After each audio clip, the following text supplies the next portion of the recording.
Vamos a saludar a nuestro primer entrevistado en vivo que tenemos para esta noche. Se trata del doctor Gerardo Lisanti. Él es abogado, contador y magíster en economía. ¿Cómo le va, doctor? Buenas noches. Sebastián Cardoso lo saluda. ¿Qué tal, Sebastián? ¿Cómo andás? Todo muy bien. Gracias por Muy bien, invitarme. doctor. Un gusto poder hablar nuevamente con usted. Recuerdo que hace unos años atrás usted también había sido víctima de una estafa y que, bueno, habíamos hablado precisamente sobre esa cuestión. Me gustaría que nos pueda recordar un poquito sobre lo que había pasado en ese momento y cómo fue avanzando, lamentablemente, estas modalidades delictivas que son virtuales. Bueno, como vos muy bien decís, fui víctima de phishing, es decir, estafadores que se hicieron pasar por mí. Estos estafadores utilizaban el medio telefónico, decían que eran el doctor Gerardo Emilio Lisanti, se comunicaban con personas jubiladas que estaban haciendo trámites de reajuste jubilatorio. Evidentemente tenían una base de datos de gente que estaba haciendo juicios de reajuste y les ofrecían acelerar el trámite de reajuste abonando una determinada suma de honorarios, supuestamente a mí, eh, y de esa manera la jubilación del trámite de reajuste les iba a salir de manera más veloz. Yo empecé a recibir llamadas a mi estudio de diferentes personas reclamándome la devolución del dinero que habían pagado. Eh, yo obviamente totalmente sorprendido porque eh, eran llamadas de todo. Primero que no, jamás hice ningún tipo de estafa como esta. Y segundo que nunca hice trabajos de juicios de reajuste. Digo, el estudio jurídico nuestro no hace este tipo de tareas. Bueno, fueron decenas de personas, tuve que explicarle a cada una que habían sido víctimas de estafas. También hice la denuncia penal eh, por suplantación de identidad en el Juzgado Federal de Quilmes. Yo soy de Quilmes. Tuve que hacer las respectivas denuncias de este suceso también ante los distintos colegios de abogados departamentales en donde me encontraba inscripto. Así que bueno, fue una situación muy desgastante. Encima fue en el año 2020, en plena pandemia, eh, lo cual dificultaba mucho también el tema trámites y, digamos, en este contexto, creo que los estafadores aprovecharon la situación de encierro y vieron facilitado mucho el tema de la posibilidad de estafas Claro, doctor. electrónicas o telefónicas. Y ahora pasaron 5 años. ¿Supo algo? ¿Pudieron encontrar a los estafadores? No, no, la verdad que no avanzó la causa en el Juzgado Federal de Quilmes. No hubo absolutamente ningún movimiento. Yo estimo que esto tiene que ver con la dificultad por parte de la justicia y el sistema federal de justicia en el caso de delitos interjurisdiccionales, porque yo me encuentro en Quilmes, provincia de Buenos Aires, y las personas afectadas eran en gran medida de Salta y de Jujuy. Claro. Y aparentemente eran estafadas por delincuentes que se ubicaban geográficamente en Córdoba.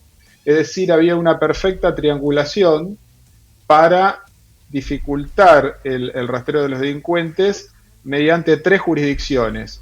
Una jurisdicción en el cual se encontraba la víctima del phishing, que era yo, en provincia de Buenos Aires. Otra jurisdicción en donde se encontraba la segunda víctima, que era la víctima de la llamada telefónica, y ellos se encontrarían aparentemente en una tercera jurisdicción, esto dicho por algunas de las víctimas que me comentaron que las llamadas eran desde la provincia de Córdoba. Claro, doctor, ahora, ¿cómo se investigó eso en su momento?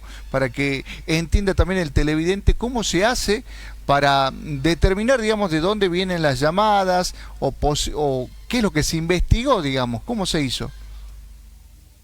La realidad es que la causa penal no tuvo avances acá en el juzgado federal. Esto fue todo básicamente por indagaciones que hacían las víctimas a las cuales llamaban por teléfono. Eh, la realidad es que no, desde acá, desde la jurisdicción en donde me encuentro yo, no se investigó nada. Esa es eh, la realidad. ¿Y cesaron, digamos, los casos o siguieron llamándolo a usted diciéndole que lo había estafado? Cesaron los casos, inclusive no sé cuál fue la real magnitud.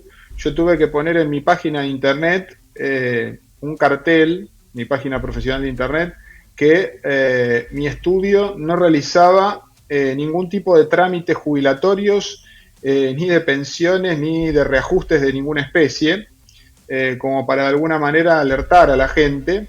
A su vez tuve que invertir dinero de mi propio bolsillo haciendo una campaña publicitaria en Salta y en Jujuy, pagando publicidad en Facebook, dando aviso a la gente para que no se dejara engañar que había estafadores que se estaban haciendo pasar por mi persona eh, y cometían estafas en mi nombre solicitándoles dinero a la gente para acelerar sus juicios de reajuste. Así que no solamente fue un dolor de cabeza en términos morales, personales y profesionales para mí, sino también fue un dolor de cabeza administrativo y económico porque tuve que invertir sumas importantes de dinero en publicidad en Facebook, dirigida específicamente a estas dos provincias de donde me llamaba la gente afectada.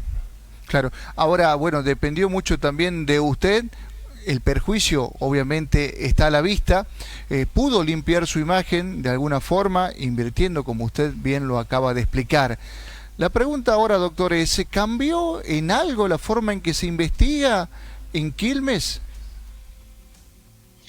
Mire, por lo que yo tengo conocimiento, la realidad es que cuando el delito es interjurisdiccional es muy complicado, porque aparte los delincuentes hacen llamadas de diferentes teléfonos, los van tirando, los van cambiando, nunca utilizan las mismas líneas, entonces realmente se dificulta mucho el rastreo y además utilizan distintas cuentas bancarias o distintas cuentas de plataformas digitales y de personas que se las hacen abrir, generalmente suelen ser indigentes o gente que no tiene forma la justicia de rastrearlos, lo cual hace muy difícil realmente la tarea investigativa. Actualmente en Salta contamos con una fiscalía especializada en ciberdelincuencia. Si mal no recuerdo, en aquel momento, en el 2020, cuando sucedió esta estafa hacia su persona, no estaba esta fiscalía. ¿Hubiese sido lo ideal para resolver tal vez el problema que usted tenía? Creo que hubiese sido muy útil básicamente para la gente que se encontraba siendo víctima allí en Salta, para que pudiera acceder a una solución en su jurisdicción. Yo, por ejemplo, tuve que recurrir al juzgado federal porque no hay otra instancia en la provincia, básicamente en donde me encuentro yo, en Quilmes, que no sea juzgado federal para este tipo de delitos que son de carácter federal. Supongo que ahí la Fiscalía Especializada de Tartagal debe ser una fiscalía de raigambre federal, o bueno, en el caso que sea provincial, seguramente trabajarán en conjunto con el Juzgado Federal de Tartagal. Claro, la mayoría de los afectados en su momento fueron jubilados, docentes. ¿Quiénes fueron las víctimas que lo llamaban a usted? Fueron en un 100% jubilados. Me llamaban a veces los propios jubilados y a veces me llamaban familiares de los jubilados estafados.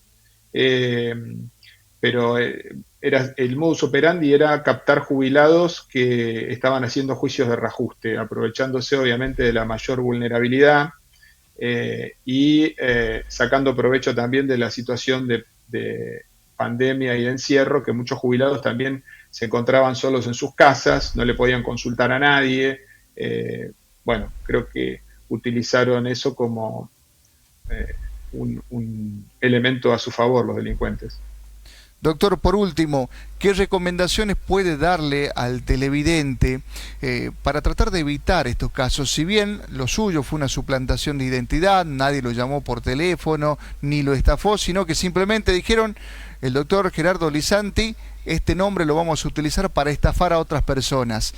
¿Qué recomendaciones se le puede dar a las personas para tratar de manejar de la mejor forma cuando uno sea víctima de esta clase de delitos? La recomendación que yo le puedo dar es, en el caso de que, por ejemplo, reciban emails, traten de no dar absolutamente ningún dato personal relacionado con números de cuentas bancarias, ni tampoco con tarjetas de débito, crédito o claves personales, porque se está dando mucho también este tipo de estafa a través de emails que utilizan inclusive hasta los logos, las imágenes de instituciones financieras, son mails perfectamente elaborados con toda la estructura como si fuese un mail de un banco, pero obviamente que detrás de eso hay todo un sistema de estafa que está esperando que la persona responda a ese mail y dé los datos que se le proveen, sea cual fuera el dato o el motivo de ese mail. Después, en el caso de las llamadas telefónicas, traten de no brindar absolutamente ningún dato, por más que les digan que lo llaman de tal o cual banco o de tal o cual financiera o inclusive hasta de organismos públicos.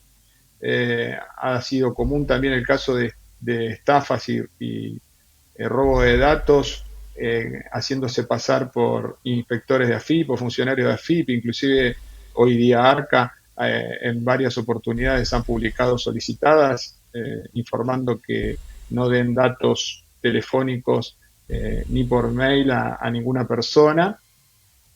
Y también tener en cuenta ahora la nueva modalidad de estafa, que es mediante la utilización de QRs, que en el momento en el que uno apoya el celular o apunta el celular a ese QR, lo direccionan a un sitio que funciona como una especie de máscara, que en realidad por debajo hay otro sitio mediante el cual se le obtienen todos los datos del celular. También en el caso de los WhatsApp, tener cuidado porque hay sistemas de virus por medio de los cuales captan cuando uno toca un link o lo invitan a mirar este link o ingresar a este sitio y uno no tiene conocimiento de la fuente de dónde viene ese WhatsApp, tratar de no ingresar a esos links porque ahí ni siquiera te piden un dato, es automático y absorben todos los datos de claves de tu celular, que es aún más peligroso porque es muy instantáneo y uno no, a veces ni lo piensa, toca el dedo, se mete en el link y en ese momento ya les surgieron todos los datos. Bueno, doctor, muchísimas gracias, ha sido muy amable, que tenga buenas noches. Muchas gracias a vos por invitarme. Abrazo grande. Hasta luego, doctor.